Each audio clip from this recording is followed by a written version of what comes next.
जो नेक्स्ट चीज हम स्टार्ट करना चाह रहे हैं वो है अनफोल्डिंग एंड फोल्डिंग ट्रांसफॉर्मेशन। ठीक है, जस्ट अ क्विक रीकैप कि ये हमने जो पीछे चीजें पढ़ी थी ना वो थे फुली डेडिकेटेड आर्किटेक्चर। ठीक है, फुली डेडिकेटेड आर्किटेक्चर कौन से होते थे? हमने लास्ट क्लास में ये स्टार्ट किया था, इससे पिछली जो क्लास थी उसमें हमने स्टार्ट किया था फुली डेडिकेटेड आर्किटेक्चर को। तो उसमें क्या था, भूल गए?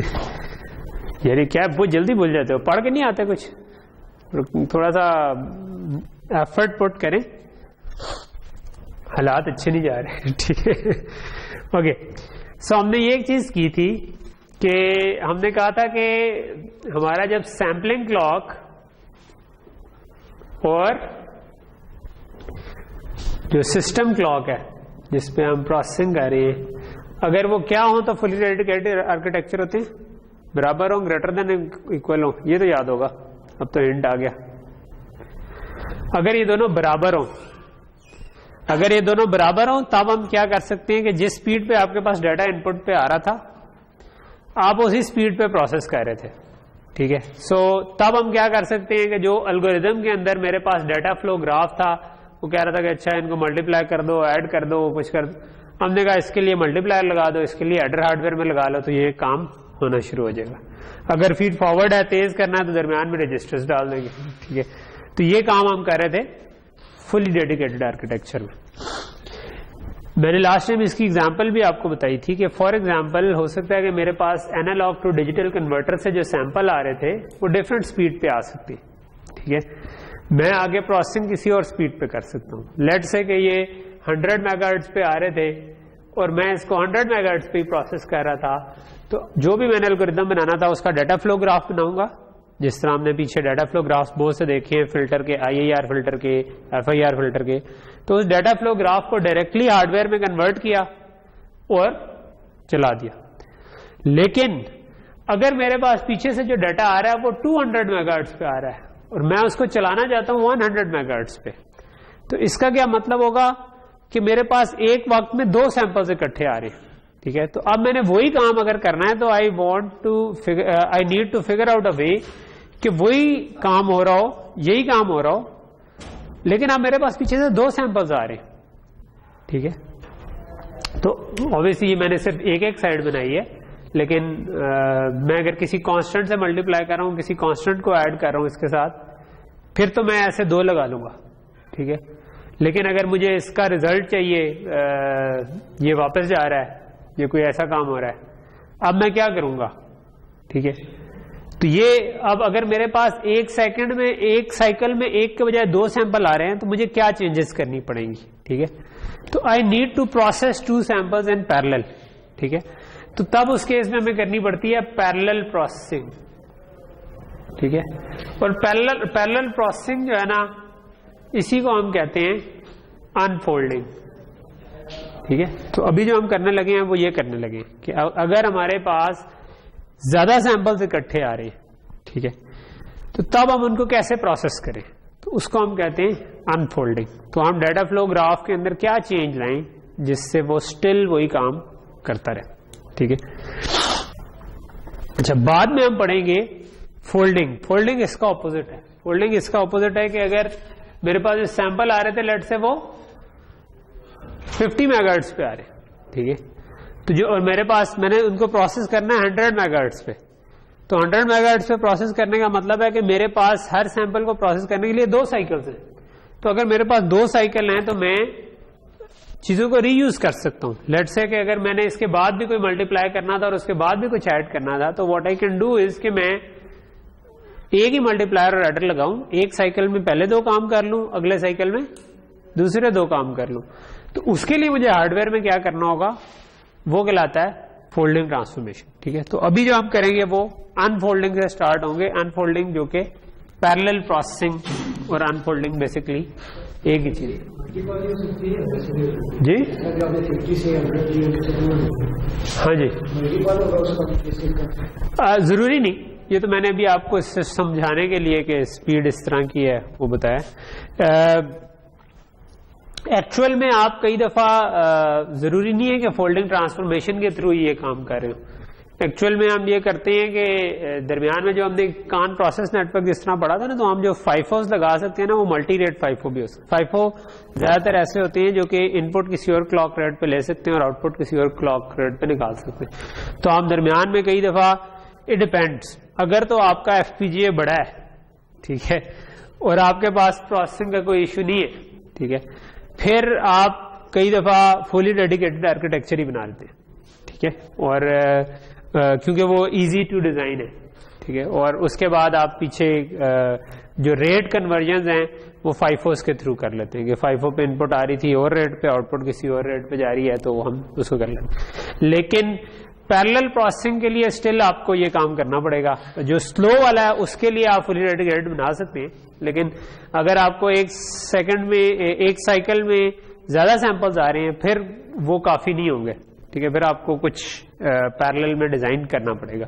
तो ये वाली चीज फिर भी चाहिए होगी, ठीक है। ओके,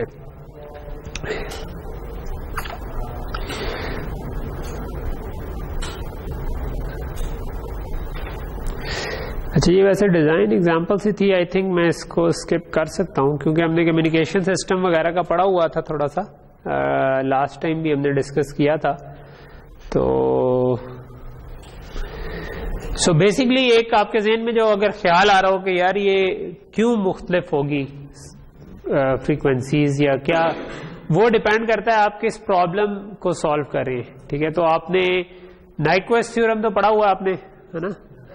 नाइक्वेस्ट सैम्पलिंग का भी आपको आइडिया है कि आपके सिंपल सा है कि आपका अगर एक सिग्नल है उसके अंदर आपके उसकी जो बैंडविड्थ है कि जितने बैंड में वो आ रहा है, आपको अगर उसमें कुछ लॉस नहीं करना तो आप उससे डबल पे उसको सैंपल करते हैं, ठीक है। तो जो भी मैक्सिमम फ्रीक्वेंसी उसकी बनती है आप उससे डबल पे सैंपल कर रहे होते हैं।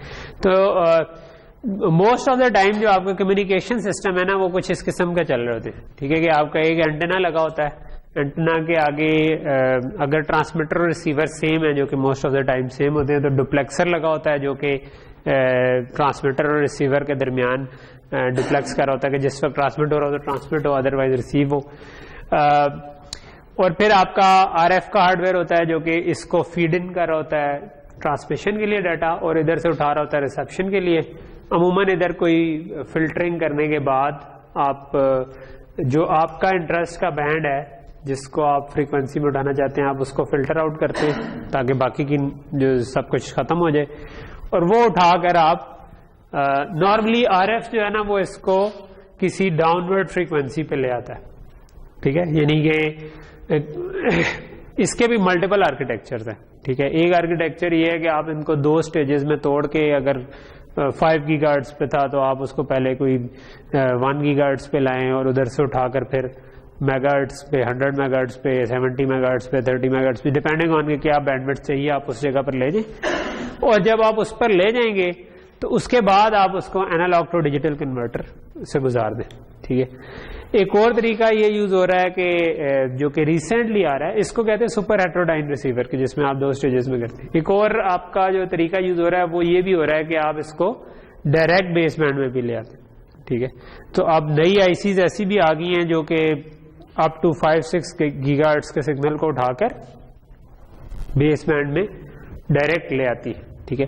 तो अगर आपको 5-6 गीगाहर्ट्ज से ऊपर जाना था तो आप एक स्टेज उठाकर उसको, आरएफ फ्रंट एंड ये करता है कि एक स्टेज उठाकर नीचे 5 से नीचे पे ले आता है, और वहां से उठाकर आप दूसरा वो वाली आईसी आपको उसका डाटा डायरेक्ट निकाल के दे देती है, ठीक है। तो वो आपको डाटा उठाकर एडीसी डाटा आपको एफपीजीए पर मिलना शुरू हो जाता है। तो ये जिस तरह आप बोर्ड, आपने तो जेबो यूज किया है, लेकिन जेबो पे शायद एफएमसी कनेक्टर नहीं है, जो इससे थोड़े से महंगे बोर्ड हैं उसके ऊपर आजकल अगर एफपीजीए पे काम कर रहे हो तो एफएमसी कनेक्टर कहलाता है। एमसी से मेजनिन कार्ड बनता था, एफ से शायद एफपीजीए या कुछ बनता हो, मुझे वो याद नहीं है क्या बनता है, लेकिन वो उसके ऊपर ना आरएफ कार्ड्स प्लग इन हो जाते हैं, ठीक है, जो बहुत ज्यादा कॉस्टली नहीं है, आप सस्ते भी आ जाते हैं। तो वो आरएफ कार्ड आप उठाकर एफएमसी कनेक्टर पे लगा दें, ठीक है।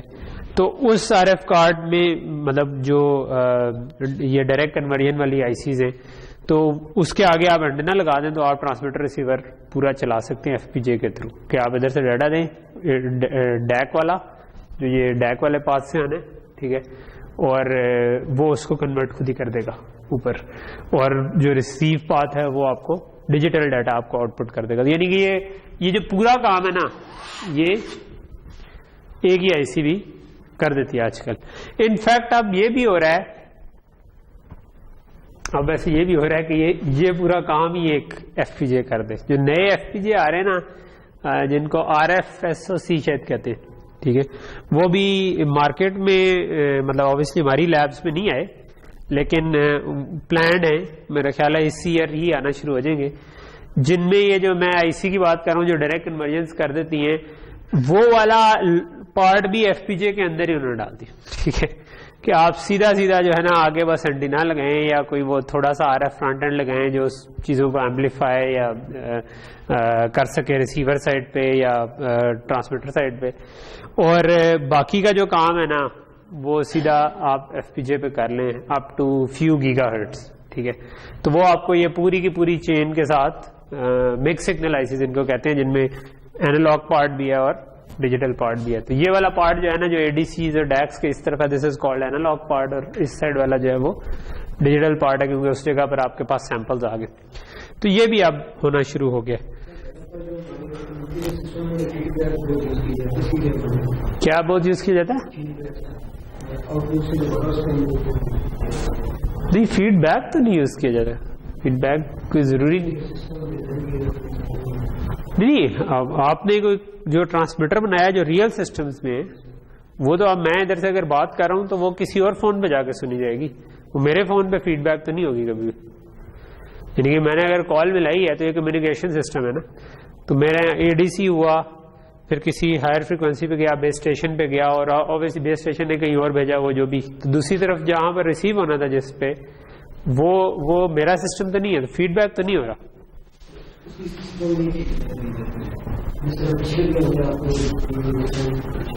नहीं, फीडबैक नहीं थी, वो दो अलग चीज थी, जो ट्रांसमीटर और रिसीवर की थी, और ट्रांसमीटर से रिसीवर को फीडबैक नहीं जा रहा होता अमूमन। ट्रांसमीटर ट्रांसमिट कर रहा होता है किसी और के लिए, रिसीवर जो है वो आपका रिसीव कर रहा होता है किसी। फीडबैक जो है ना वो इसके अंदर के कंपोनेंट्स में कहीं पे यूज हो सकता है। हाँ, कहीं पे कोई फिल्टर यूज करना था उसमें फीडबैक चाहिए।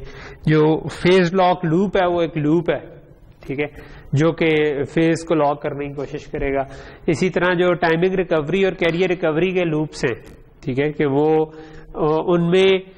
उनमें होता जो बेसिक प्रॉब्लम है ना, कि मैं अगर इधर से ट्रांसमिट कर रहा हूँ और दूसरी तरफ को रिसीव कर रहा है, तो मैंने अगर कोई चीज 100 मेगाहर्ट्ज पे ट्रांसमिट किया और उसने 100 मेगाहर्ट्ज का क्लॉक लगाया हुआ, मैंने 100 मेगाहर्ट्ज, तो उसका 100 मेगाहर्ट्ज का क्लॉक और मेरा 100 मेगाहर्ट्ज का क्लॉक फर्क होगा, 0.0000000 कहीं पे जाके फर्क होगा, ठीक है, जिसको अमूमन हम कहते हैं कि पीपीएम में कितना फर्क है, पार्ट्स पर million. Ppm stands for parts पर मिलियन, कि हाँ भाई 1 मिलियन दफा में कितना फर्क है, 1 का फर्क है, या उसमें भी 0.01 का फर्क है, लेकिन वो कुछ भी फर्क हो, ठीक है, क्योंकि हम हंड्रेड्स ऑफ मेगाहर्ट्ज पे चीजों को प्रोसेस कर रहे हैं। तो अगर 100 मेगाहर्ट्ज पे मैं चीज को प्रोसेस कर रहा हूं तो 1 सेकंड में 100 मिलियन सैंपल्स आते हैं। तो इसका मतलब है कि अगर 1 in मिलियन का फर्क था तो 1 सेकंड के 100वें हिस्से में वो फर्क जो है ना वो एक सैंपल में आपको नजर आना शुरू हो जाएगा, और वो 1 सेकंड में 100 सैंपल्स का फर्क आ जाएगा, ठीक है। तो अब वो जो फर्क आ जाएगा उसकी वजह से, क्योंकि इधर से हम कोई थोड़ी देर के लिए बिट को 0 रख के भेज रहे थे या 1 रख के भेज रहे थे, या मल्टी लेवल थी तो 1 मल्टीपल लेवल, या साइन को क्वाम थी तो साइन और कॉज में 2 ऑर्थोगोनल सिग्नल में आपने 1 या 0, तो आप इसको सेंटर में पिक करने की कोशिश कर रहे होते ना, क्योंकि आपने इस जगह पर पिक किया, इस वक्त तो ट्रांजिशन हो रही होगी ना, तो बेसिकली तो जो 0 से 1 की ट्रांजिशन है वो इस तरह चल रही होती। तो you always want to get your signal in the middle, ठीक है। तो अगर वो 1 सेकंड में आपके 100 सैंपल्स का फर्क पड़ गया, तो ये हो सकता है कि मैं जो रिसीव कर रहा हूं वो इधर से उसको पिक करना शुरू कर दे, ठीक है। इनिशियली अगर अलाइंड भी था किसी तरह, तो पहला मसला तो है कि इनिशियली मैं ये कैसे फाइंड आउट करूं कि मेरा सेंटर किधर है। दूसरा मसला ये है कि अच्छा अगर वो था भी सही, तो अगर वो चेंज होता जा रहा है तो वो तो थोड़ी देर बाद इधर आ जाएगा, ठीक है। तो इधर जब आप इसको पिक करने की कोशिश करोगे तो 1 0 तो आपसे सही डिटेक्ट नहीं होगा। आप तो इस जगह पे देख रहे थे कि अगर इस तरह आया तो 1 है, इस तरह आया तो 0 है, तो वो तो मसला बन गया, ठीक है। तो इस चीज को कवर करने के लिए ये सारे लूप्स होते हैं, ठीक है, कि जो कॉन्टिन्यूसली मॉनिटर कर रहे होते हैं कि इस वक्त हम सेंटर में हैं या नहीं है। टाइमिंग रिकवरी का लूप भी यही कर रहा होता है, कैरियर रिकवरी का लूप भी कर रहा होता है, और फेज रिकवरी के लूप्स भी होते हैं जो कि यही काम कर रहे होते हैं कि जो इनपुट मेरे पास आ रही है उससे मैं कितना ड्रिफ्ट कर गया हूं, मैं अपने आप को करता हूं। थोड़ा बहुत आप इस रीजन में रहें, इट डजंट मैटर, ठीक है, लेकिन आप वो थोड़ा सा ज्यादा आगे चले गए तो मसला हो जाएगा। तो you need to track at somewhere here. तो वो ये जो सारे फीडबैक लूप्स जो रिसीवर साइड पे होते हैं उनका मकसद ये होता है कि वो इन चीजों को ट्रैक कर। कम्युनिकेशन के बजाय अगर आप रडार सिस्टम बना रहे होते उसमें ये मसला नहीं होता। उसमें मैंने जो ट्रांसमिट करना है वो किसी और ने रिसीव नहीं करना। रडार में मैंने इधर से एक वेव भेजनी है जो किसी चीज से टकरा के वापस आनी है और वो मैंने ही रिसीव करनी है। तो क्योंकि मैंने ही रिसीव करनी है तो अब मेरे ही क्लॉक पे दोनों चीजें चल रही हैं, ट्रांसमीटर भी और रिसीवर भी। तो इसका मतलब है कि वो ऑलरेडी कोहेरेंट है, उनमें कोई वो फर्क नहीं है, ठीक है, कि वो पीपीएम में भी कोई फर्क नहीं है क्योंकि मेरे पास सेम क्लॉक पे ही मैं चला रहा हूं तो कोई इश्यू नहीं है।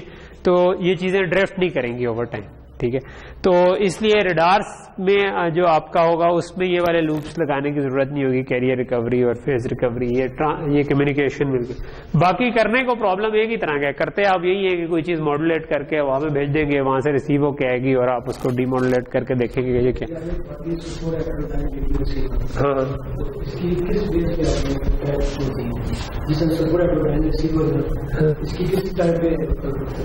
किस बेस पे इसकी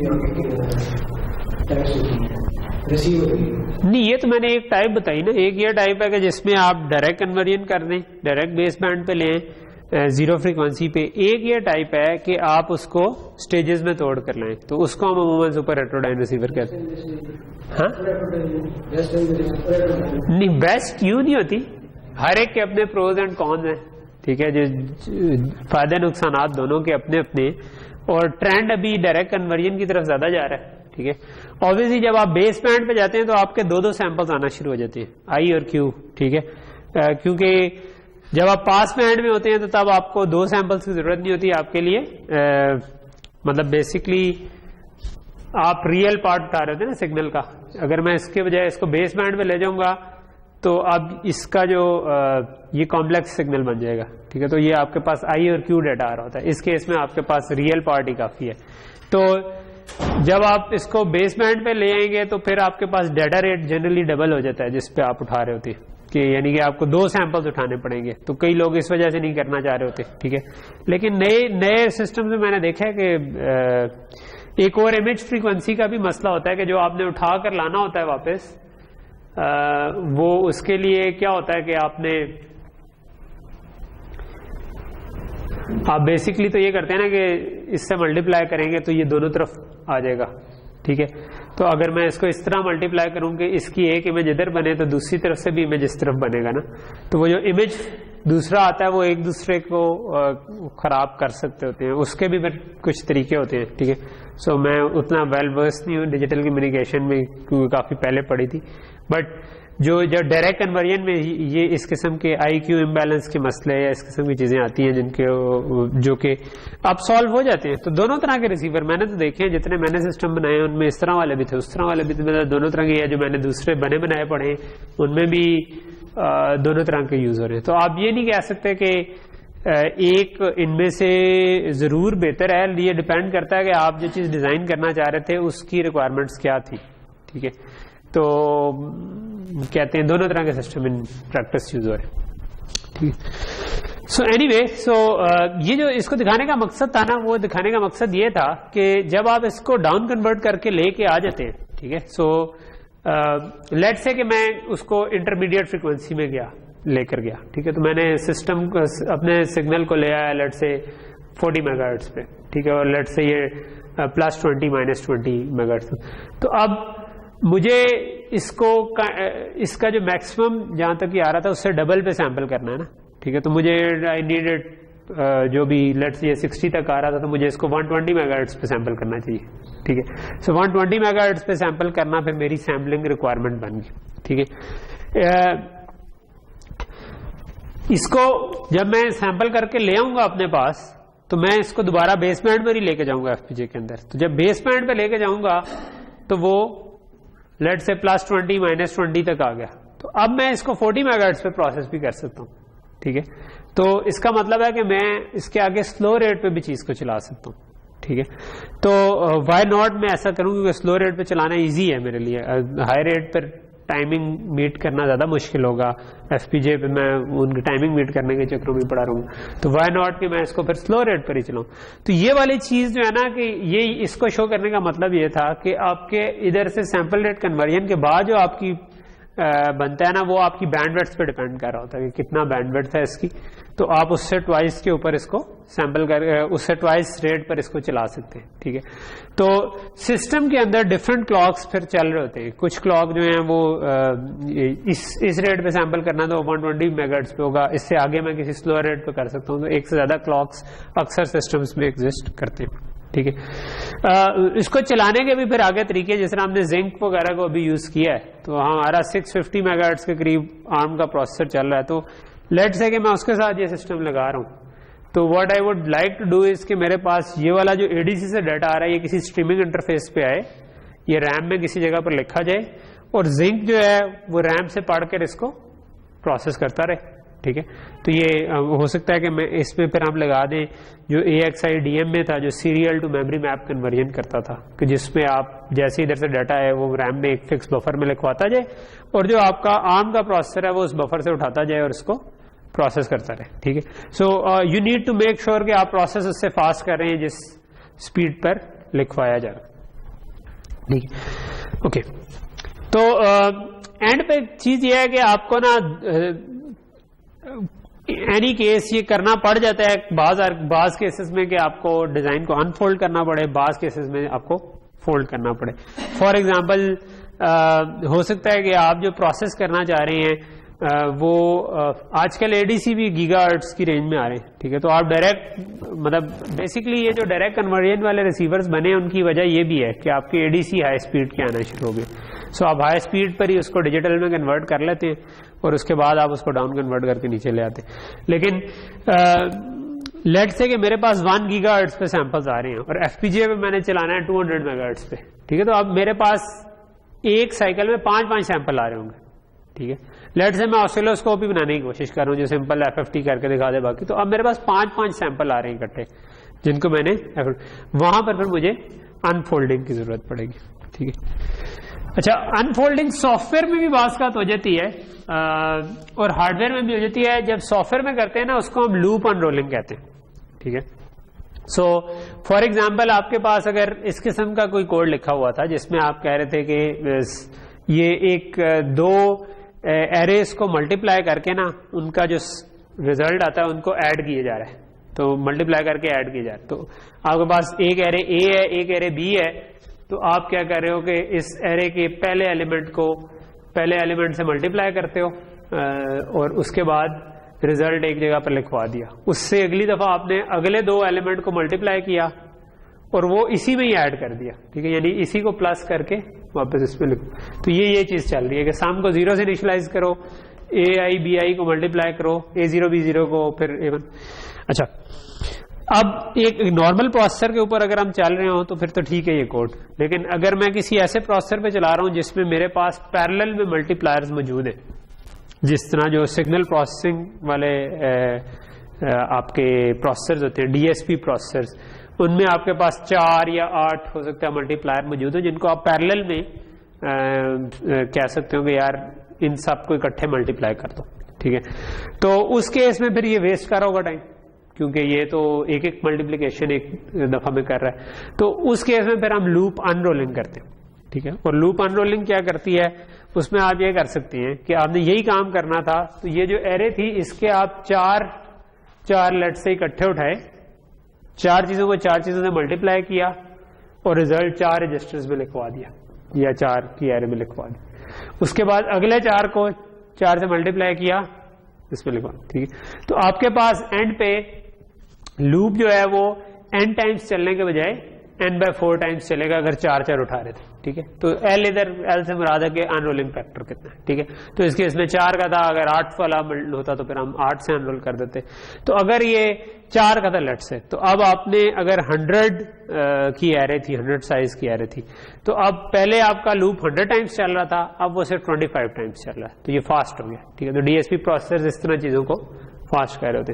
तो आप लेकिन एंड पे आपको ये करना पड़ेगा, क्योंकि आपको एक ही सम चाहिए था, तो जो आखिर में सम चारों आए थे उनको एक एक करके ऐड करना पड़ेगा, लेकिन वो लेट से 3-4 साइकिल का ओवरहेड हम उसके ऊपर लगा देते, तो ओवरऑल लेकिन हमारा स्पीड तेज होगी। ये जो 4 इकट्ठे हमने करने हैं, इनको कई दफा फिर हम असेंबली इंस्ट्रक्शन में डायरेक्ट लिख लेते हैं, ठीक है, क्योंकि उसमें असेंबली इंस्ट्रक्शन होगी कि जो इकट्ठे 4 को रीड करे और 4 को आपस में ऐड करे और करे, ठीक है। तो ये कहलाती है लूप अनरोलिंग, ठीक है। अच्छा, हार्डवेयर में जब करते हैं ना, तो हम उसको कहते हैं अनफोल्डिंग ट्रांसफॉर्मेशन, ठीक है। सो एक मिनट,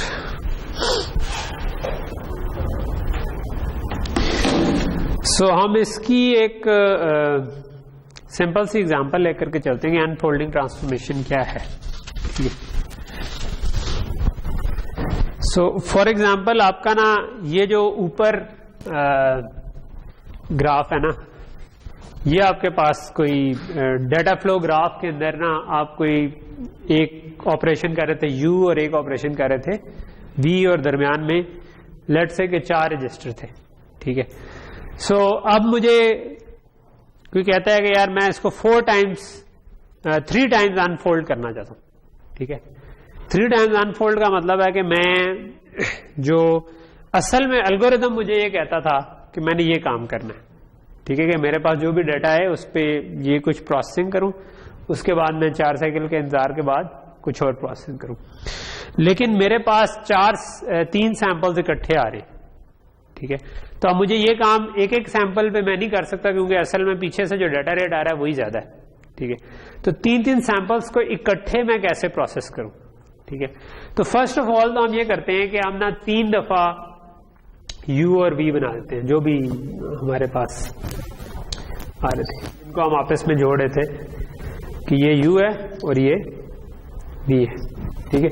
तो इसको मैं कहता हूं U0 U1 और V0 V1 V2, ठीक है।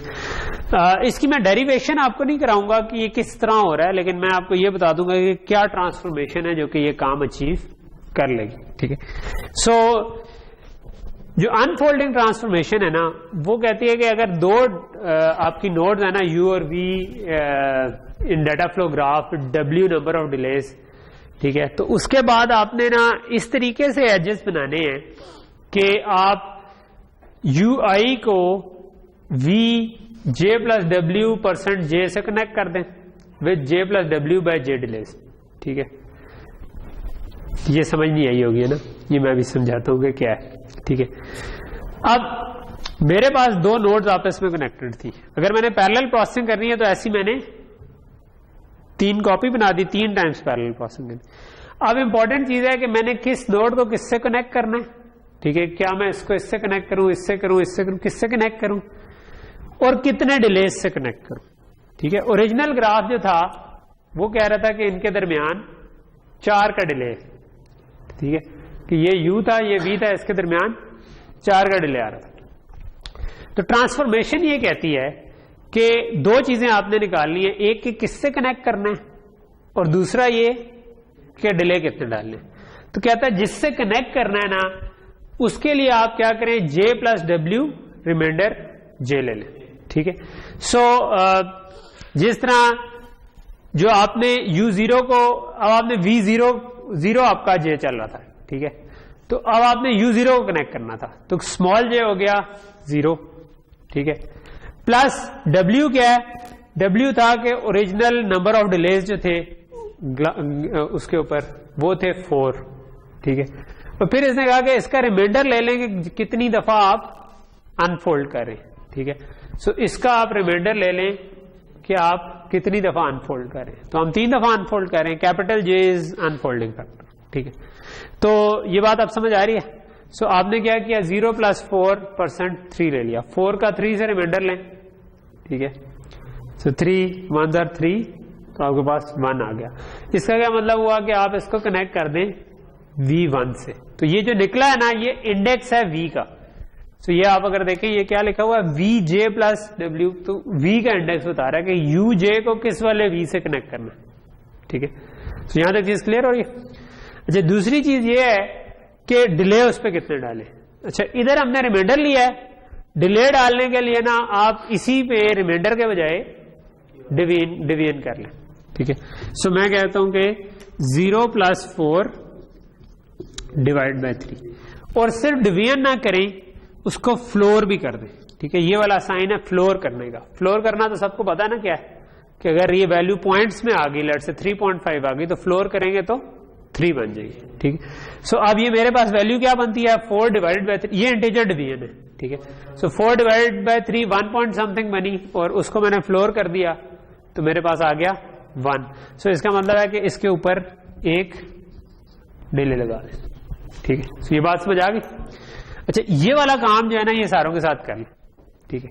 सो U0 को मैंने टाई करना था V1 के साथ, आ गया। इसी तरह U1 था, उसके लिए मैं क्या करूं, दोबारा ये ट्रांसफॉर्मेशन करता हूं, ठीक है। उसमें मैं इधर आ जाएगा 1, सो 1 + 4 5% 3 2 आ गया।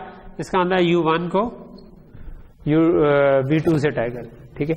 और 5/3 को अगर मैं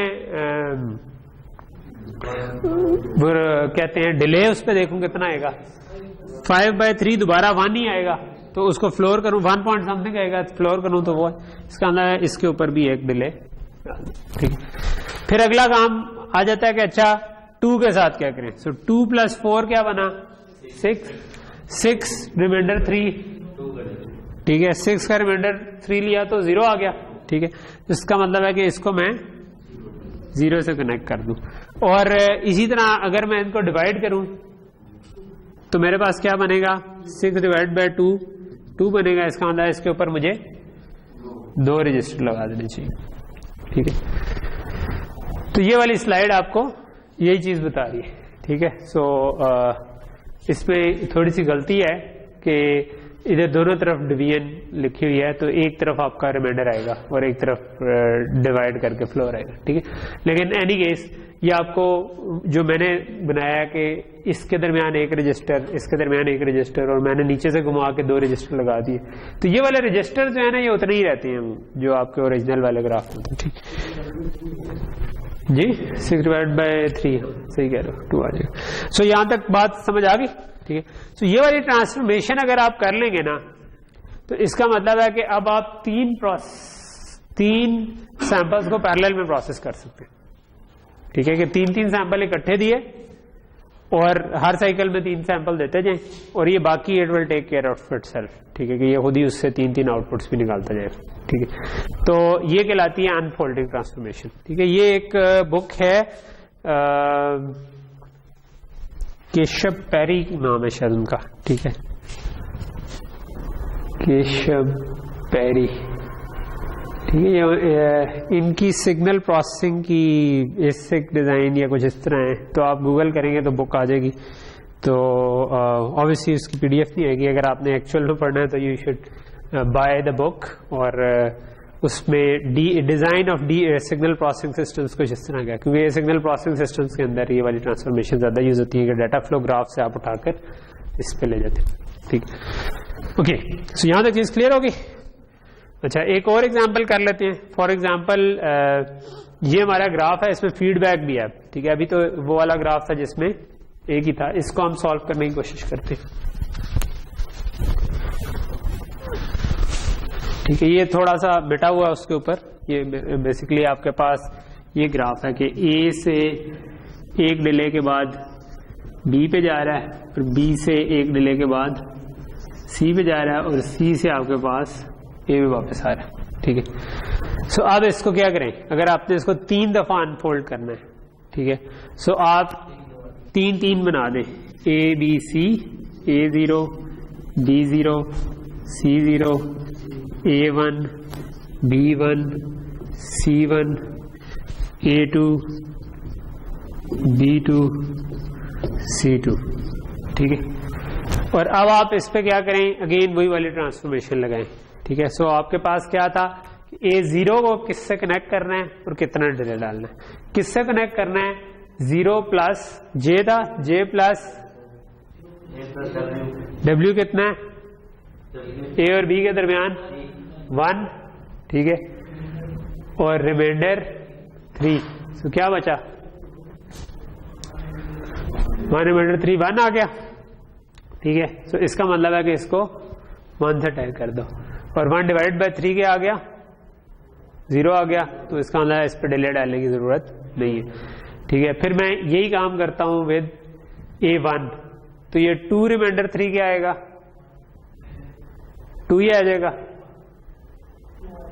ठीक है। 2 का 3 से रिमाइंडर ले रहे हैं ना, तो 2 को रखा, 3 को बाहर रखा, ठीक है। 3 0 0 3 क्या आएगा, हाँ 2 ही आ जाएगा 0 से ही आएगा, इसमें तो कुछ डिवाइड ही करने की जरूरत है, ठीक है। तो ये 2 आ गया, ठीक है। और रिमाइंडर डिवाइड किया, 2 डिवाइड बाय 3 भी फ्लोर करेंगे तो 0 आ जाएगा, पॉइंट्स में वैल्यू आ रही है ना, तो फ्लोर करेंगे तो 0 आ जाएगा। इसी तरह A2 जब आया तो 2 प्लस 1 रिमाइंडर 3 0 आ जाएगा, 3 रिमाइंडर 3 है ना, 3 को 3 से डिवाइड करेंगे तो 0 आ जाएगा। तो इसका मतलब है कि इसको सॉरी B0 से टाई करना, ठीक है, इससे जिससे कनेक्ट होना था, ठीक है। तो ये B0 के साथ कनेक्ट होना, ठीक है। और इसका जब डिवाइड करेंगे तो इसके ऊपर एक रजिस्टर आ जाएगा, ठीक है। तो यही वाला काम जो है B और C के ऊपर भी एग्जैक्टली यही चीज चलेगी। तो B और C भी इस तरह कनेक्ट हो जाएंगे, ठीक है, क्योंकि इसमें और कोई चीज चेंज नहीं हो रही ना, सेम चीज है बिल्कुल। एक ही डिले है, तो 0 से लेकर जाना है, तो आपके पास ये जो तीसरा वाला है इस पर वो आ जाना चाहिए रजिस्टर। C और A के दरमियान हमारे पास कोई डिले नहीं है, ठीक है।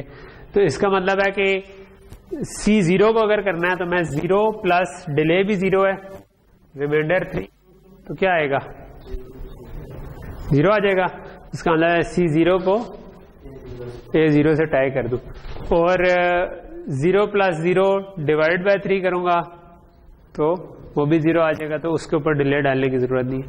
इसी तरह ये भी आपका कनेक्ट हो जाएगा और ये भी कनेक्ट हो जाएगा, ठीक है। तो ये बेसिकली अब आपके ये आपका ग्राफ वो बन गया जो कि चल रहा। तो अब इसको आप अगर A पे इनपुट आ रही थी लट से, तो आप अगर 3-3 सैंपल्स इकट्ठा देना शुरू कर देंगे तो स्टिल ये चलना शुरू हो जाएगा। तो ये आपकी पैरेलल प्रोसेसिंग काइंड ऑफ चलना शुरू हो जाएगी, ठीक है। तो ये फॉर्मूला भी समझ आ गया और ये भी समझ आ गया, ठीक है। अच्छा, इसके बाद आई थिंक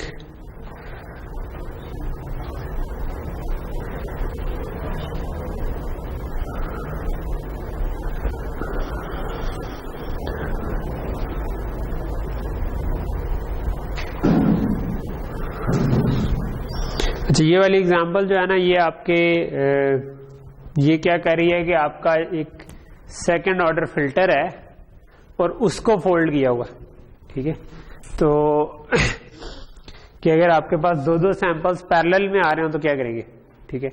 तो आपने एग्जैक्टली यही वाला ग्राफ उठाया, मतलब वही नोड्स बनाई सेम उसी तरह, और फिर आप बिल्कुल उसी तरह जिस तरह हम कैलकुलेशन कर रहे थे कि अब इसमें आपके पास नोड ज्यादा हैं, ठीक है, ये सारी नोड्स आ रही है, तो आपको देखना है कौन सी नोड किससे कनेक्ट होगी, ठीक है। तो इसको जरा घर जाकर आप तसल्ली से करने की कोशिश करें कि तो आपके पास असूली तौर पर यही फिर निकलना चाहिए, ठीक है। अगेन वैसे इसमें आप नोट करेंगे कि जितने रजिस्टर ओरिजिनल में थे उतने ही रजिस्टर अनफोल्डिंग के बाद भी आते, ठीक है। अच्छा जी,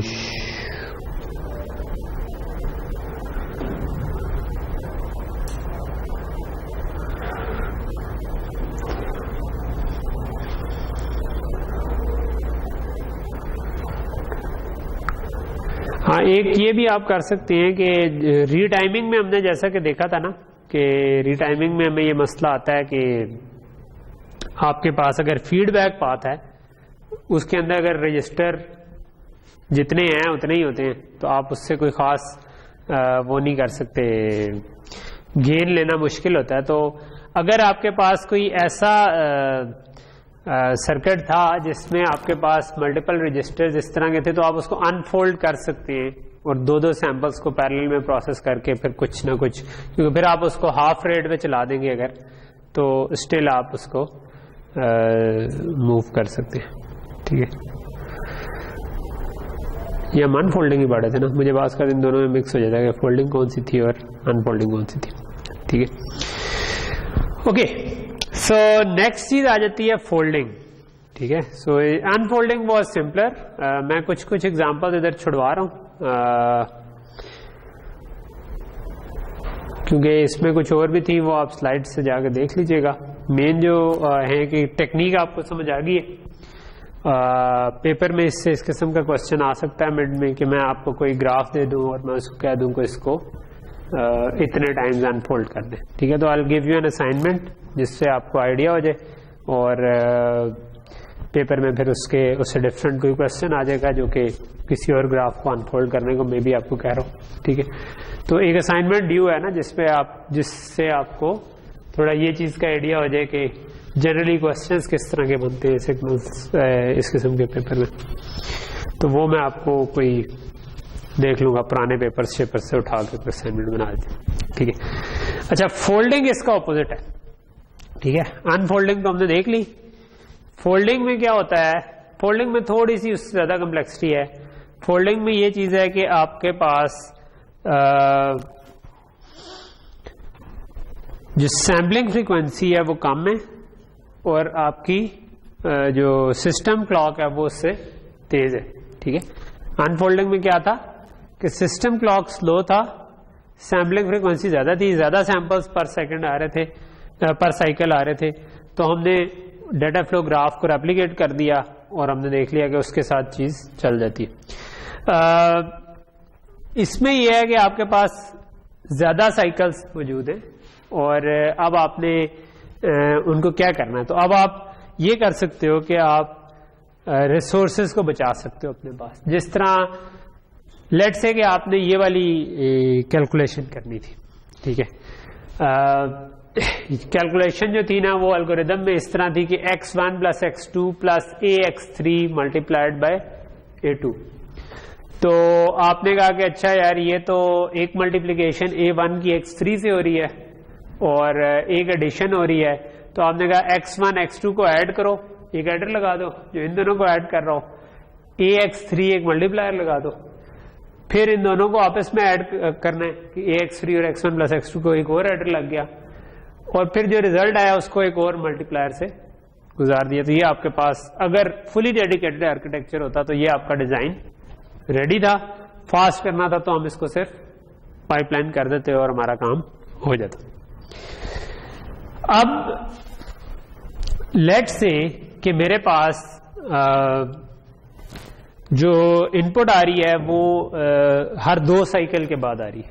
ठीक है, तो ये वो ऐसा केस था कि जिसमें मेरे पास इनपुट को प्रोसेस करने के लिए 2 साइकिल थे। तो अगर 2 साइकिल मेरे पास थे तो मुझे क्या करने की जरूरत है, 2 साइकिल थे तो I probably should use 1 adder and 1 multiplier instead of 2 aiders, कि मैं पहले साइकिल में एक एडिशन कर लूं और दूसरे साइकिल में दूसरी कर लूं। ठीक है, या पहले साइकिल में एक मल्टीप्लिकेशन कर लूं, दूसरे साइकिल में दूसरी। तो अभी हम डायग्राम पे नहीं जाते जो दूसरा फोल्डेड स्ट्रक्चर है, let's try to figure it out ourselves. ठीक है, सो मेरे पास ये मल्टीप्लाई 2 एडर थे, 2 मल्टीप्लायर थे। तो what I can do is कि मैं कहूंगा यार मैंने क्योंकि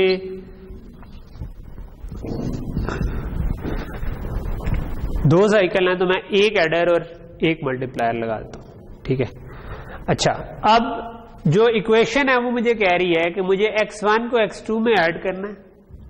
ठीक है, सो ये मेरा एडर था, मुझे पता है कि मुझे x1 को x2 में ऐड करना है। ठीक है, अच्छा, दूसरा मुझे क्या कह रही है कि जो पहली मल्टीप्लिकेशन करनी है वो मुझे करनी है a1 और x3 की। तो मैं कहता हूं कि मुझे a1 और x3 को आपस में मल्टीप्लाई करना है। ठीक है, फिर मैं कहता हूं कि यार मेरे पास एक साइकिल और भी है तो मैं एक रजिस्टर लगा लेता हूं जिसके अंदर मेरे पास इनका रिजल्ट आ जाएगा।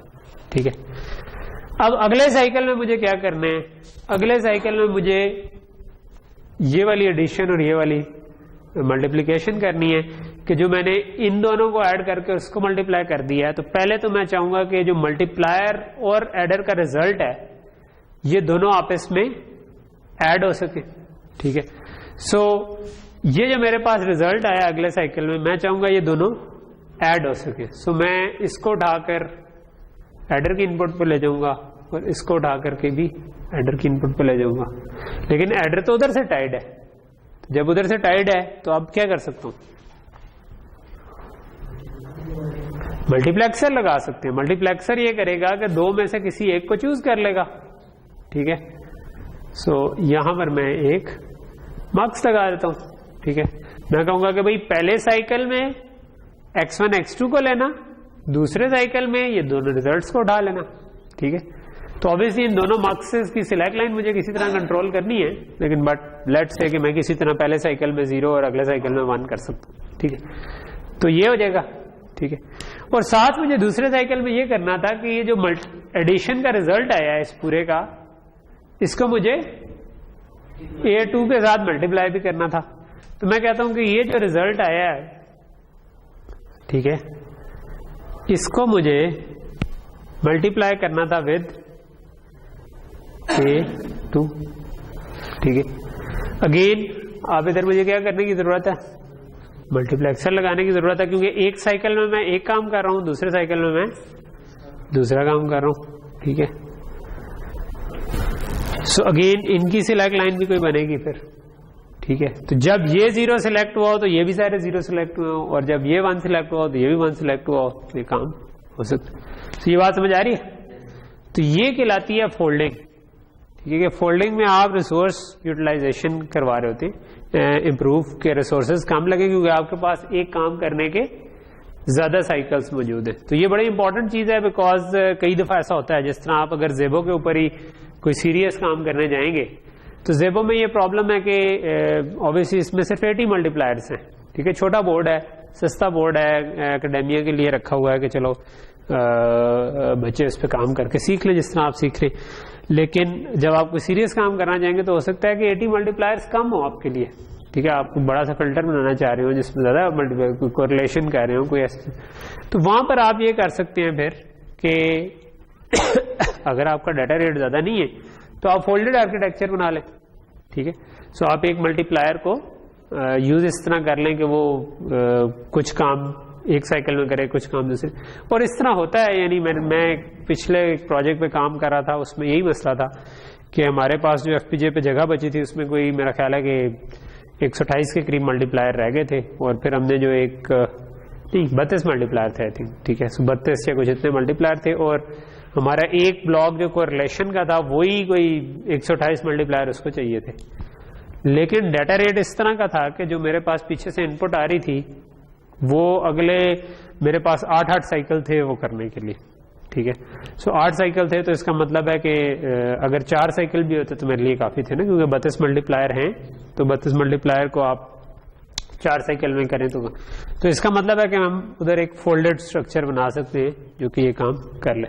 तो फोल्डेड स्ट्रक्चर में फिर यही होता है कि आपके जो कंप्यूटेशनल यूनिट्स होते हैं, जो भी आप जिनको आप रीयूज करना चाह रहे हैं, उनके पीछे अमूमन फिर मल्टीप्लेक्सर्स लग जाते हैं। ठीक है, और उन मल्टीप्लेक्सर्स से आप कंट्रोल कर रहे होते हो बेसिकली कि पहले साइकिल में क्या होना है, दूसरे साइकिल में क्या होना है, तीसरे साइकिल में क्या होना है, चौथे साइकिल में क्या होना है। ठीक है, तो इस तरह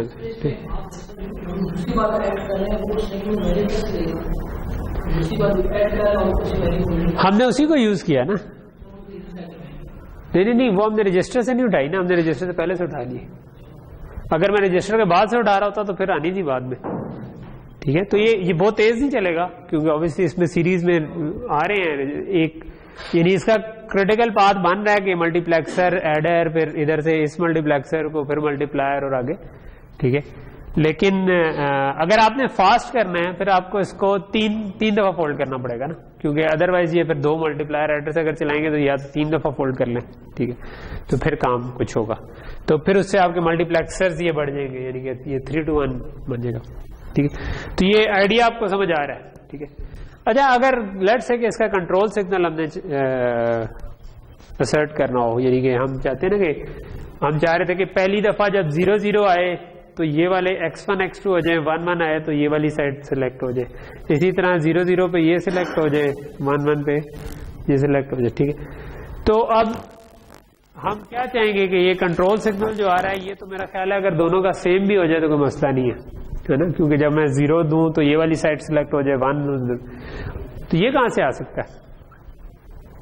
इसकी लॉजिक बनानी हो इस कंट्रोल सिग्नल की तो वो क्या बनेगी? हाँ, एक साइकिल में 1 एक साइकिल में 0 चाहिए तो क्या कर सकते हैं? सिंपल, अगर हम एक बिट का फ्लिप फ्लॉप लगा दें जिसको हम हर साइकिल में नॉट करके उसी में लिखवाते हैं, ठीक है, तो ये क्या करेगा? एक साइकिल 0 एक साइकिल 1 एक साइकिल 0 एक साइकिल 1, ठीक है, तो ये आपका काम कर जाएगा। ठीक है, तो यहां तक चीज क्लियर होगी? ओके,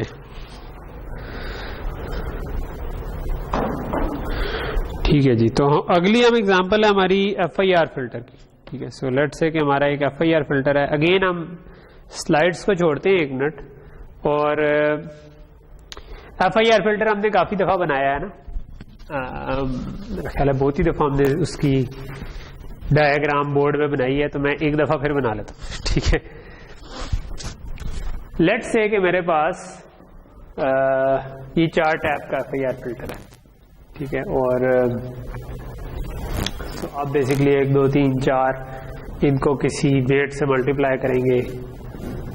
ठीक है, और इसके बाद इन सबको आपस में ऐड कर देंगे। ठीक है, जिसको हमने 2 तरह से ड्रॉ किया हुआ था। अच्छा, एक में हमने ये किया हुआ था कि इन दोनों को ऐड कर दें और फिर इन दोनों को ऐड कर दें और फिर इन दोनों को ऐड कर दें, या इकट्ठे ऐड करके बता दें, तो एंड पे एक ही रिजल्ट आपके पास बनेगा। ठीक है, लेट्स से कि मेरे पास 4 साइकिल थे। ठीक है, यानी कि जो इनपुट आ रही थी वो 4 साइकिल बाद आ रही थी, यानी यहां से जो पहला सैंपल आया अगला सैंपल 4 साइकिल के बाद आना था। ठीक है, तो आप क्या कर सकते हैं? फोल्ड कर सकते हैं। ठीक है, तो मैं कहता हूं कि मेरे पास एक मल्टीप्लायर हो गया, एक एडर हो गया, एक ही काफी है। ठीक है, तो क्या करूं?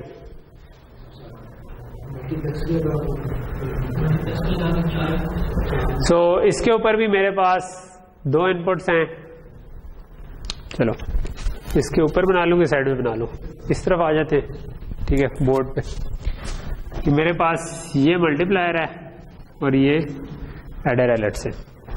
सो एक इसकी इनपुट इधर से थोड़ी सी बना लेता हूँ, एक इधर से बना लेता हूँ। ठीक है, सो दोनों इनपुट्स पे मुझे सिलेक्ट करने की जरूरत है सबसे पहले, और इसकी भी जो 2 इनपुट्स हैं उन पे भी मुझे सिलेक्ट करने की जरूरत है। ऐसी, और लेट्स से कि ये इसकी जो भी आगे आउटपुट्स को रजिस्टर। सो मल्टीप्लायर की एक तो चीज जो है, एक तरफ से तो कांस्टेंट आ रहा है। ठीक है, तो मेरे पास 1 2 3 4 ये तो कांस्टेंट आ गया। दूसरी तरफ क्या आएगा?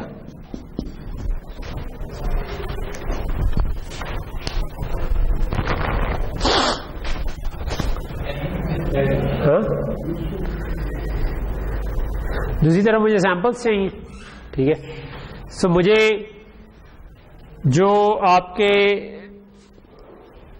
पीछे से सैंपल आ रहे थे, ठीक है, मल्टीप्लायर 1 पुराना सैंपल, 2 पुराना सैंपल, 3 पुराना सैंपल, 4 ये चाह रही है। ठीक है, तो इसका मतलब है कि मुझे इधर कोई 4 रजिस्टर चाहिए, लेकिन अगर मैं स्लो स्पीड पे चल रहा हूं तो मुझे हर साइकिल में इनको नहीं करना इनेबल, मुझे कुछ इस तरह से सर्किट बनाना है कि ये हर 4 साइकिल बाद मूव हो। ठीक है, क्योंकि हमारे पास पीछे से एक नया सैंपल आ रहा है 4 साइकिल बाद। ठीक है, तो पहली दफा पहला सैंपल, इस पे 4 पुराने सैंपल पड़े हुए हैं मेरे पास। ठीक है, लेकिन अब अगली दफा जो नया सैंपल आएगा वो 4 साइकिल बाद आएगा। ठीक है, और 4 साइकिल बाद आएगा तो मैं 4 साइकिल में पहले इसको मल्टीप्लाई करूंगा, फिर इसको मल्टीप्लाई करूंगा, फिर इसको मल्टीप्लाई करूंगा, फिर इसको, उतनी देर में मैं अपनी कंप्यूटेशन पूरी कर दूंगा और 4 साइकिल बाद मैं चाहूंगा कि इन सबको एक एक आगे मूव कर दूं। ठीक है, तो मेरे पास ये तो 4 सैंपल्स आ गए जिनको मैंने मल्टीप्लाई करना था, और जो ऐड करना था उस पे क्या आ रहा होगा? मल्टीप्लायर की जो आउटपुट है वो मुझे चाहिए हेडर पे। ठीक है, और तो एक तरीका तो ये हो सकता है कि जो मेरी मल्टीप्लायर की आउटपुट है वो मैं इधर टाइप कर दूं, ऐसे ही, और फिर क्या करूं?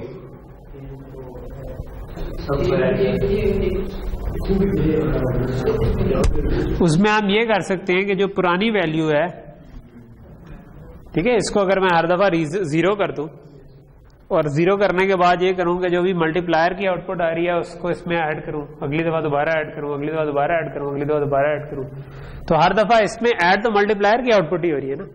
तो इसका मतलब क्या हुआ कि ये बेसिकली ठीक ठीक काम करना शुरू कर देगा। ठीक है, सिर्फ what I need to do is कि मुझे हर 4 साइकिल के बाद इन सब को इनेबल करना है। ठीक है, और हर 4 साइकिल के बाद इसको दोबारा रीसेट करना है। ठीक है, बात समझ आ रही? सो एक काम ये करना है कि मुझे, क्योंकि ऑब्वियसली इसमें अगर पुरानी वैल्यू रहेगी तो ये जो इसमें तो इन चारों को मल्टीप्लाई करके ऐड करना था ना, तो पुरानी वैल्यू में ऐड होना शुरू हो जाएगा।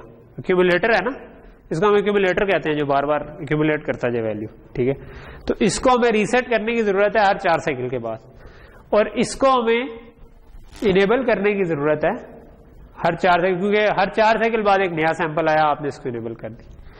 अब क्या होगा कि साइकिल 0 के अंदर ये आपके पास A0, A1, A2, A3 जो कांस्टेंट जिनसे मल्टीप्लाई करना था ये है, ये आपके पास x of n, x of n minus 1, x of n minus 2 and x of n minus 3 आ गए। ठीक है, और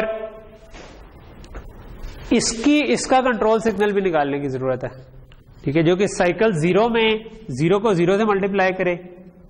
ठीक है, दूसरा साइकिल 1 में साइकिल 1 को मल्टीप्लाई करे, 2 में 2 को करे, 3 को 3 से करे। ठीक है, अच्छा ये क्योंकि फीड फॉरवर्ड पाथ है तो we can actually add a register here, इधर कोई मसला नहीं है।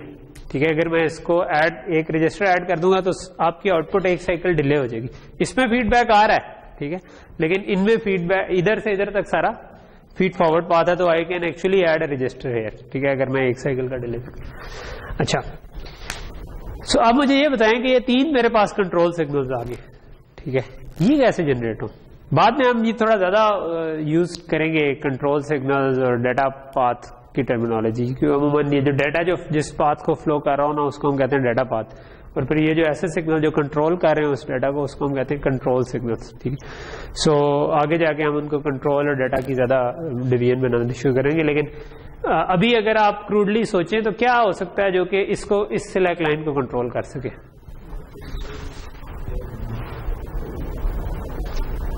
इस सिलेक्ट लाइन ने क्या करना है? पहली दफा 0 को 0 में ऐड करना है, दूसरी 0 को 0 से करना है मल्टीप्लाई, 1 को 1 से फिर अगली दफा करना है। तो हर साइकिल में इसको रजिस्टर के साथ टाइप कर दें। किस रजिस्टर के साथ? ये जो रजिस्टर है इनके अंदर तो वैल्यूज हैं, डाटा सैंपल्स पड़े हुए हैं जिनको हमने फिल्टर करना है, तो इनकी तो कोई भी वैल्यू हो सकती है। तो हमने तो ये नहीं करना कि कोई भी वैल्यू रैंडमली चूज हो रही हो, हमने तो क्या करना है, पहली दफा 0 वाले को 0 से करना है, अगली दफा 1 वाले को 1 से, फिर 2 वाले को 2 से, 3 वाले को 3 से, उसके बाद दोबारा 0 वाले को 0 से, 1 वाले को 1, एक काउंटर लगा दे। ठीक है, तो काउंटर कैसे बनता है? एक रजिस्टर लगाया और उसको प्लस प्लस करते गए। अगर तो ये 2 बिट का है तो ये 4 को ऑटोमेटिकली हैंडल कर लेगा। अगर ये ज्यादा बिट्स के होते, 5 बिट 5 वैल्यूज होती है अगर, तो हम क्या करते, ये 3 बिट का काउंटर लगाते और जब वो 5 में पहुंच जाता हम उस काउंटर को क्लियर कर देते। तो 0 to 5, 0 to 5, 0। हाँ, रीसेट अभी हमने लगाया नहीं है, रीसेट भी लगाना है ना।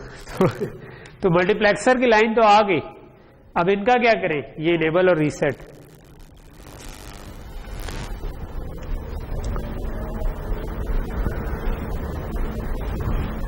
काउंट जब 0 1 2 3 हो तो 3 के ऊपर आप रीसेट कर, एक्चुअली किसी भी वैल्यू पे रीसेट कर देंगे तो नहीं, बल्कि 3 पे करना पड़ेगा, क्योंकि 0 1 2 3 पे जब आ गया तो 3 के इक्वल जब हुआ है ये, ठीक है, सो ये इक्वल टू 3 के ऊपर आप कर सकते हैं कि उस वक्त इसको भी इनेबल कर दें और इसको भी, इसको रीसेट वैसे अगर रजिस्टर डाला हुआ हमने दरमियान में पाइपलाइन करते हैं तो फिर हमें वो इधर भी डालना पड़ेगा, क्योंकि ये कट सेट लाइन बनेगी ना एक, तो हमें इधर रजिस्टर डाला तो इधर भी रजिस्टर डालना पड़ेगा कि हाँ इक्वल टू 3 हो, तो क्योंकि एक साइकिल बाद ऐड का रिजल्ट आना था तो हम इधर इसको एक दफा रजिस्टर कर लें, ठीक है। सो ये बात समझ आ रही है? ओके, सो यहां पर मेरा ख्याल आज रुकते हैं, अभी 2-3 मिनट रहते हैं, बट आजकल क्योंकि असर का टाइम बिल्कुल स्क्वीज होता जा रहा है तो 10-1 मिनट ही रह गए होते हैं पीछे सूरज गुरूब होने में, तो लेकिन ये जो थी ना, दिस इज कॉल्ड फोल्डिंग, तो हमने अनफोल्डिंग पहले पढ़ी, फोल्डिंग बाद में भी पढ़ी। ये थी ऐसी फोल्डिंग की हमने जिसके अंदर फीडबैक पाथ्स नहीं थे। जब फीडबैक पाथ आते हैं तो कहानी डिफरेंट हो जाती है और इंटरेस्टिंग हो जाती है, तो वो हम इंशाल्लाह नेक्स्ट क्लास में करने की कोशिश करेंगे, ठीक है।